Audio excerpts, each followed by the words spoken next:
Fala galera aí do oitavo ano, tudo bem com vocês?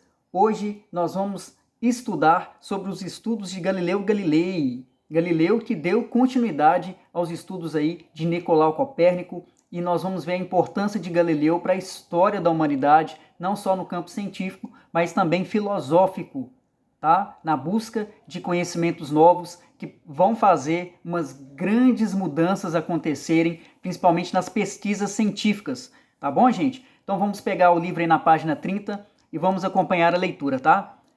Galileu Galilei desenvolveu pesquisas por meio do legado de Copérnico. Ele nasceu em Pisa no dia 15 de fevereiro de 1564 e faleceu em Florença no dia 8 de janeiro de 1642. Galileu deu continuidade às teses copernicanas ao propor uma investigação mais profunda acerca do universo, apoiado em um instrumento científico de investigação que ele mesmo criou, a luneta. Então é interessante que o Galileu ele vai demonstrar que pode fazer pesquisas ainda mais profundas a respeito do universo e ele vai conseguir mostrar isso através de um instrumento que ele mesmo criou, que vai ser a luneta, tá? As suas pesquisas alicerçadas na possibilidade de demonstração empírica dos fatos não apenas colocaram ainda mais em dúvida as posições geocêntricas do universo, que eram fundamentadas na tradição aristotélico-ptolomaica, fortemente defendida pela Igreja, mas também causaram uma verdadeira revolução na astronomia e tornaram irrefutável a teoria heliocêntrica apresentada por seu antecessor. Então aí vai estar falando ainda mais como que essas pesquisas de Galileu, principalmente através da luneta, ele vai conseguir demonstrar de uma maneira empírica, né, utilizando a experiência, ele vai estar mostrando, né, de uma maneira concreta que se pode investigar de uma maneira mais profunda o universo, utilizando instrumentos capazes em que pode-se observar astros de longe daqui da Terra em relação ao universo. Então a luneta vai ser essencial e de extrema importância, né, principalmente nos estudos de Galileu. Pessoal, aqui de baixo, fiquem tranquilos, se depois eu vou colocar um vídeo resumindo sobre essa parte toda aí, tá bom? Vamos ver então detalhes da luneta. Do ponto de vista científico, qual é a real importância da criação da luneta desenvolvida por Galileu? Qual a importância dessa luneta para a história da humanidade? A criação de tal objeto possibilitou à ciência potencializar os sentidos durante a observação dos astros e dos movimentos planetários. Então a luneta vai ajudar a comprovar e observar, principalmente aí, a observação dos planetas e o movimento que esses planetas fazem. Como um instrumento óptico, ele permitiu a observação de grandes objetos a longas distâncias, como estrelas, planetas, galáxias e constelações, com uma precisão que seria impossível apenas com a visão. Tá vendo, gente? Então aí, com a luneta vai permitir ele observar grandes objetos a longas distâncias. Então ele observou planetas, estrelas, galáxias, constelações de todas as formas, e isso vai trazer uma inovação muito grande através da luneta criada por Galileu. E ele vai afirmar assim, sem poupar esforço, nem despesa alguma, cheguei a ponto de construir um instrumento tão excelente que as coisas vistas por meio dele aparecem quase 1000 vezes maiores e mais de 30 vezes mais próximas do que quando olhadas apenas com a faculdade natural. Então ele está falando assim, gente, sem muito dinheiro, eu criei um instrumento capaz de observar um objeto, né? Observar os planetas, o universo daqui da Terra. Então, quer dizer, com a luneta, ele pode chegar o mais próximo possível, observando. Ele criou um instrumento capaz de observar objetos à distância. Isso trouxe uma inovação enorme para ele. Não só para ele, mas no campo científico também. Né? Imagina você daqui da Terra observar uma constelação, um planeta. Né? Seria inteiramente supérfluo enumerar quantas e quais são as vantagens desse instrumento, tanto na terra como no mar. A partir das observações por meio da luneta, foram elaborados diversos registros a fim de compor um corpo sistemático de análises científicas que deixaram uma importante herança para o pensamento. Grande parte de todas essas observações compuseram uma obra, publicada em 12 de março de 1610 por Galileu, na cidade de Veneza, intitulada em Sidereus Nuncius, o Mensageiro das Estrelas. Nessa obra, o pensador revolucionou as observações astronômicas e reforçou ainda mais as teses copernicanas de perspectiva heliocêntrica e derrubou o paradigma de uma antiga concepção geocêntrica, apoiada nas teses de Aristóteles e Ptolomeu, estabelecendo 5 princípios básicos. Então, olha só que interessante. Ele vai criar essa obra aí, ó, que ele vai publicar todas as pesquisas que ele fez, tá? Ele vai reforçar ainda mais, ele vai dar todo o crédito, vai dar os parabéns aí para as teses aí de Copérnico, de tudo aquilo que ele falou a respeito do movimento dos planetas, né? Então ele vai falar muito a respeito disso. E ele vai derrubar a ideia que tinha sobre a concepção geocêntrica, dizendo que a Terra era o centro do mundo. Então ele vai ser contra essa ideia criada aí por Aristóteles e Ptolomeu, tá?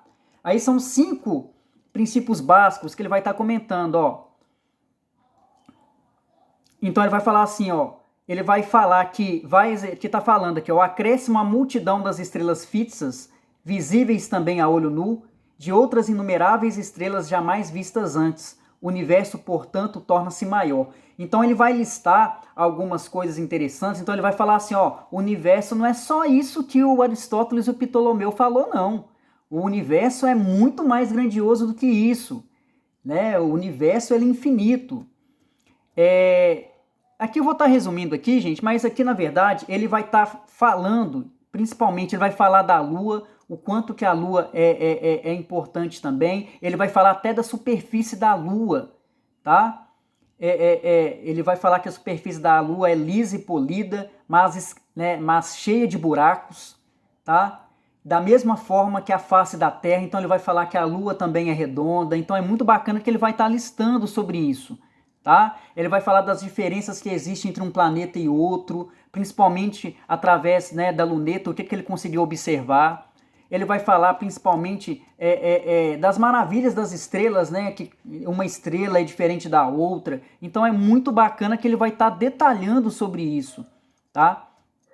E também nesse livro aí, que foi lançado em 1610, olha só que bacana que ele já vai comentar aqui, ó, a descoberta dos satélites de Júpiter. Olha só que interessante. Ele já vai comentar sobre Júpiter já em 1610, gente. Olha só que interessante. Olha só que bacana aqui, ó. Aqui, ó, a gente já vai ter... Gente, isso aqui é o maior acervo que se tem do Galileu. Olha que bacana. Isso aqui são documentos reais do Aristóteles. Olha os desenhos que ele fez quando ele estava estudando sobre a Lua. Olha os desenhos que ele fez observando a Lua, olha. Você está vendo que na Lua tem uma parte que está mais brilhante do que outra? Ele vai falar sobre a relação do Sol. Olha só que interessante aí, ó. Registros em forma de desenhos da Lua feitos por Galileu Galilei em 1610. Olha que bacana aí, gente. Registros feitos, desenhos feitos que ele observou, analisando através da luneta que ele criou, hein?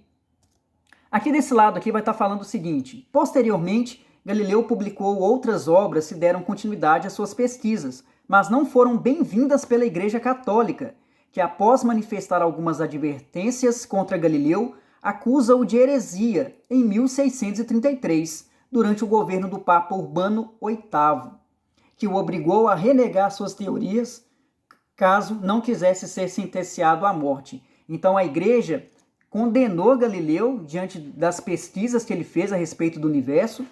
A Igreja não aceitou essas ideias, virou para o Galileu e falou assim, ó, é o seguinte, ou você tira essas ideias aí da cabeça, você joga essas ideias no lixo e você não precisa morrer, tá? A Igreja chegou com essa proposta.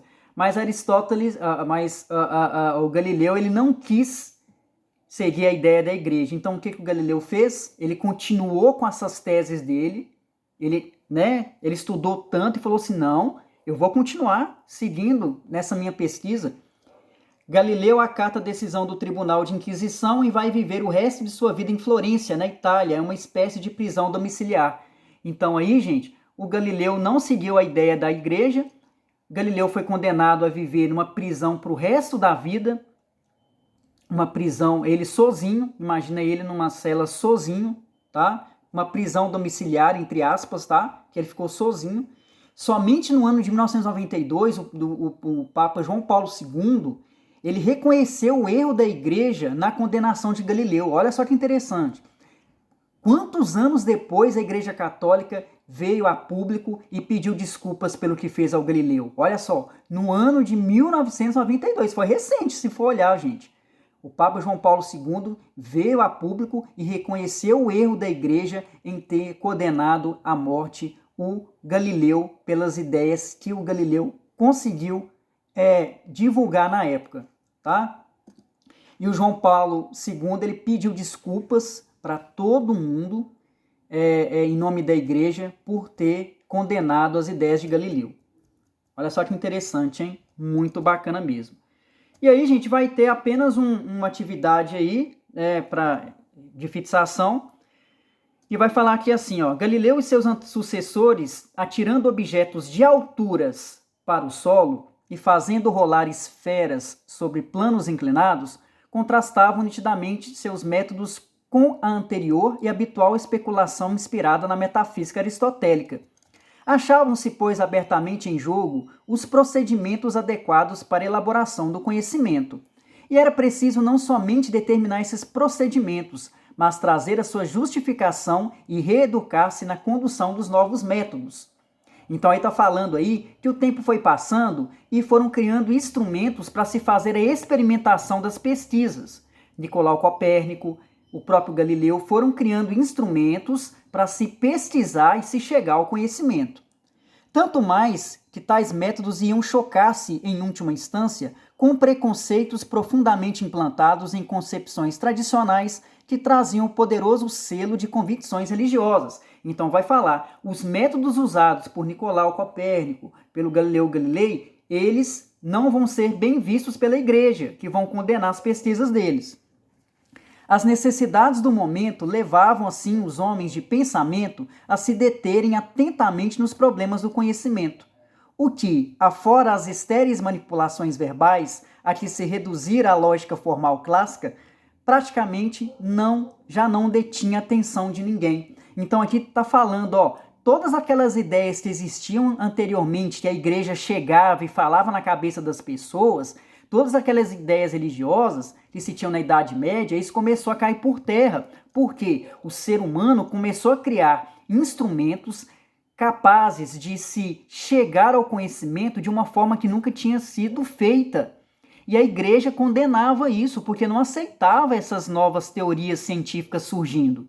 Então aí, o homem quis mostrar para a igreja o seguinte, ó, nós podemos chegar ao conhecimento sim, usando a razão, criando instrumentos diferentes que possam chegar a um conhecimento verdadeiro. Então a luneta de Galileu trouxe uma inovação absurda para o campo científico, tá?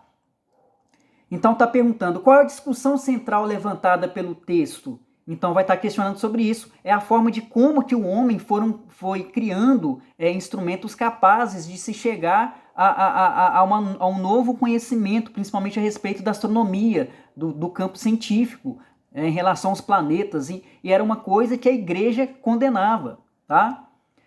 E a letra B, qual é a principal contribuição da luneta deixada por Galileu, na sua opinião? Então tá muito bacana aí e mostra a importância de Galileu para a história da humanidade. Tá bom, gente? Façam um resuminho aí dessa aula de hoje, que é muito importante, me mandam pelo WhatsApp. Tá bom? Valeu, gente. Muito obrigado.